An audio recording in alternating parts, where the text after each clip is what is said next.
अपने पेटों को जानवरों का कब्रिस्तान नहीं बनाओ। अपॉर्चुनिटीज नहीं है एंटरटेनमेंट की, ऐसे नहीं रिवाइव तो यार करेंगे। एंटरटेनमेंट में जाकर कोई समोसे खा लो, कोई आलू के समोसे खा लो, कोई दाल खा लो, कोई सब्जी खा लो, गोश्त के अलावा और भी तो चीजें हैं। मरी हुई मुर्गी और गधे का गोश्त खा रहे हो ना, सारी मरी हुई मुर्गियां और गधे का गोश्त खाते ना, यही हो रहा है ना।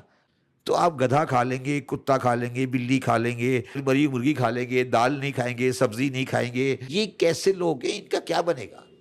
और आपको पता है कि एक मेडिकली प्रूफ चीज है कि जो आप डाइट लेते हैं ना, उस डाइट का इफेक्ट आपके टेम्परामेंट पे आता है। किस तरह ये कैसे कौम तरक्की करेगी। और अब जो कीनाजू होता है इसलिए होता है कि वो ऊंट का गोश्त खाता है, ठीक है ना।